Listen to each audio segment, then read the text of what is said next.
Imagine que você acabou de ter o seu primeiro filho e depois de voltar à maternidade e dormir a tarde toda, ele dá início ao seu primeiro choro. Dentro do berço, você rapidamente pega ele no colo e tenta de tudo, dá banho, troca a fralda, brinca com ele, mas nada resolve. Ele realmente está com fome. E mesmo insistindo em colocá-la no peito, a criança não se dá por satisfeita. E depois de um tempo, você descobre realmente o motivo do choro contínuo. Você não tem leite suficiente para amamentar o seu filho.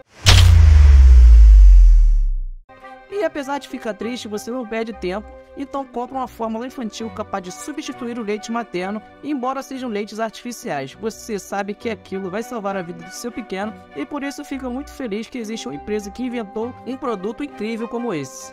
Mas, do outro lado da moeda, está o fabricante que inventou a fórmula, insatisfeito olhando seu relatório de vendas e percebendo que não está ganhando tanto quanto ele queria.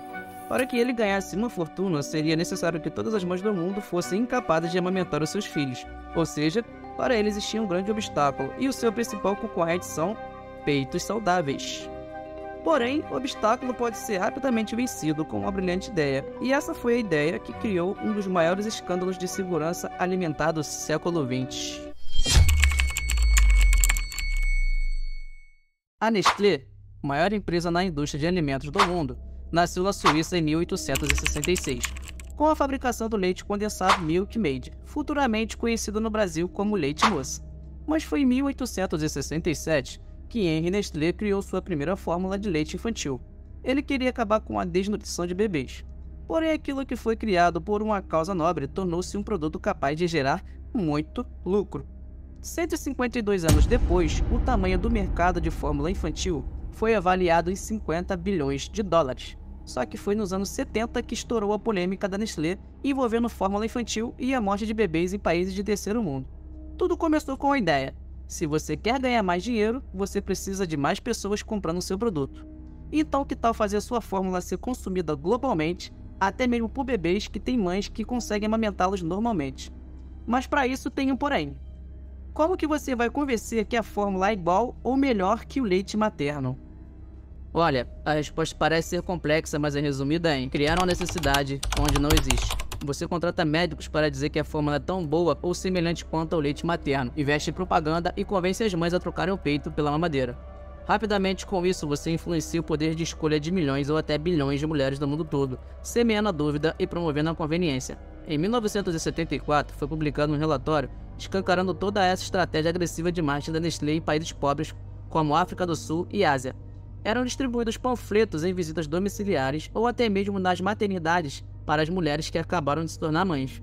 Além disso, eram contratadas mulheres com uniforme de enfermeira para dar conselhos médicos e amostras grátis de fórmula infantil. Essas amostras duravam tempo suficiente para que as mães naturalmente pararam de produzir leite. Por causa disso, acabaram se tornando clientes fiéis daquilo que nem precisavam gastar dinheiro. Porém, o problema começava com a falta de saneamento básico.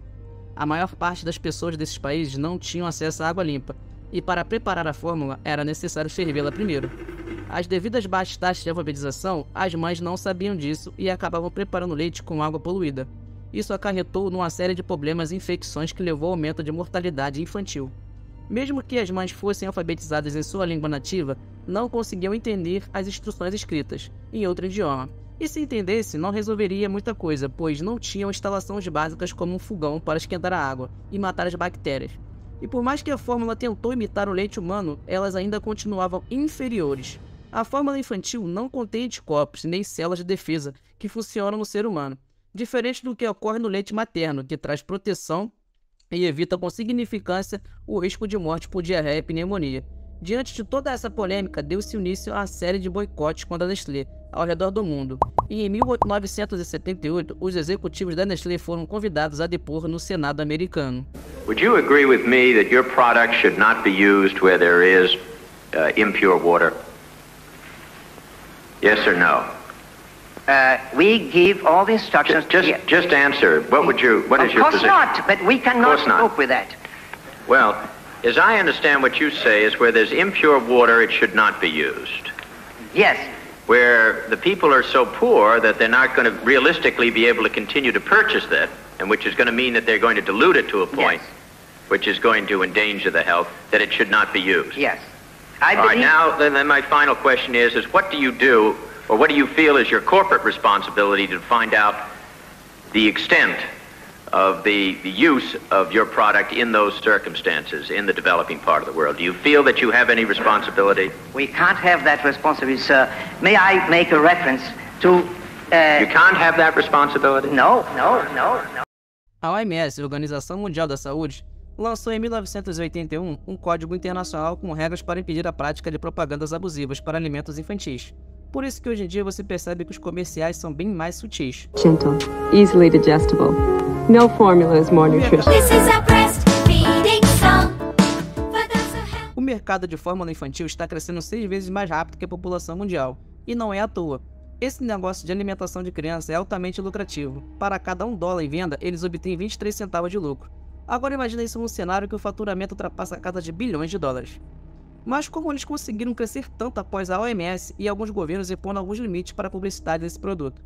A nova estratégia de marketing das empresas nesse mercado foi genial, ao ponto de passar essa mensagem consciente, que o bebê precisa de um leite de acompanhamento, sem dizer isso diretamente. As empresas agrupam os produtos em uma técnica de marketing conhecida como promoção cruzada. Os produtos são embalados de forma quase idêntica para que eles pareçam com uma parte de uma categoria sequencial com produtos diferentes dentro da própria categoria, para diferentes faixas etárias. Assim você gera confusão e dúvida na mente de pessoas em relação à efetividade de amamentar somente com leite materno. Recentemente, um relatório mostrou que em alguns países as diretrizes e códigos estão sendo violadas por diversas marcas famosas desse mercado.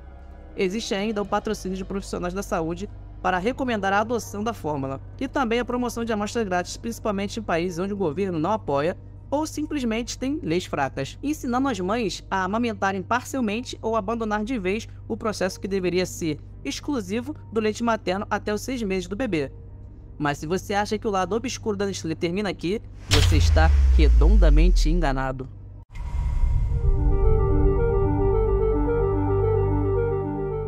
Poucas pessoas sabem, mas a Nestlé, além de ser a maior empresa de alimentos do mundo, também é líder mundial no setor de água engarrafada. Como todos sabem, a água junto com a comida formam um par de crucial importância para a nossa sobrevivência.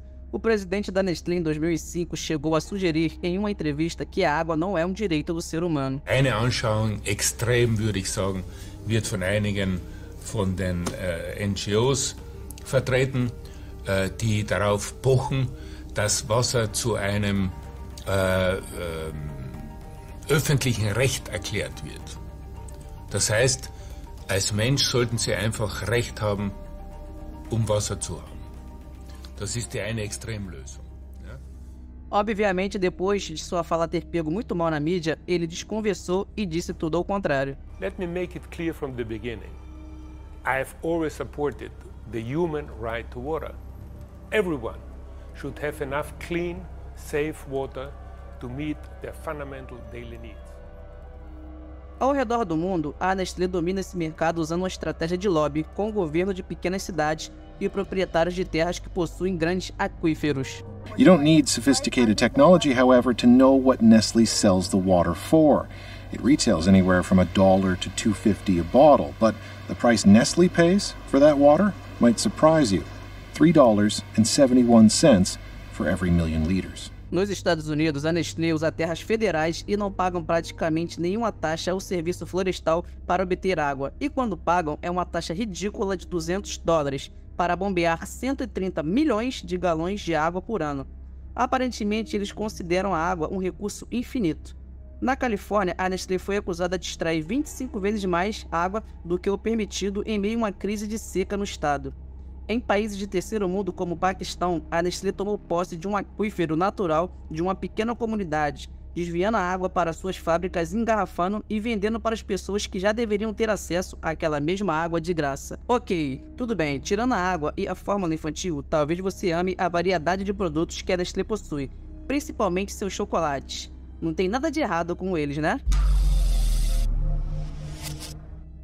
Com certeza é difícil encontrar uma pessoa que não gosta de chocolate. O doce, que é uma mistura básica de cacau, leite e açúcar, que é consumido em média 1 kg por ano por cada brasileiro, por mais gostoso que o chocolate possa ser, sua indústria é cercada de controvérsias envolvendo trabalho forçado e infantil. A base do chocolate é formada pelo cacau. Países do continente africano, como Gana e Costa do Marfim, são líderes na plantação dessa fruta e são os principais fornecedores para as maiores empresas da indústria do chocolate. No ano de 2000 foi quando a BBC trouxe à tona o problema do trabalho escravo e principalmente de crianças entre 10 a 13 anos na indústria do cacau. Depois de muita pressão, a gigante multinacional, incluindo Nestlé, assinaram um documento em 2001 prometendo eliminar ou pelo menos se esforçar para comprar cacau que não seriam de origem criminosa. 9 anos depois foi lançado o documentário chamado O Lado Obscuro do Chocolate, mostrando claramente que ainda existe a presença de tráfico de crianças para trabalhar nas plantações de cacau na Costa do Marfim.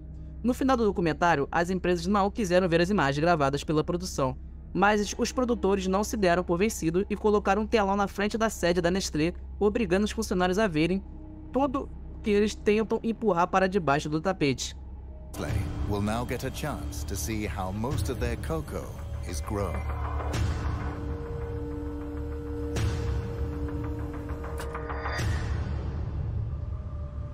According to international labor laws, this is strictly forbidden.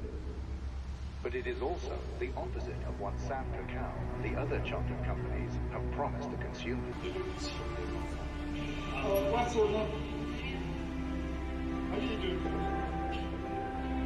E por muito tempo, o trabalho forçado na indústria do cacau era um problema de todos, ou seja, cada um dos envolvidos nesse negócio jogava responsabilidade para o outro.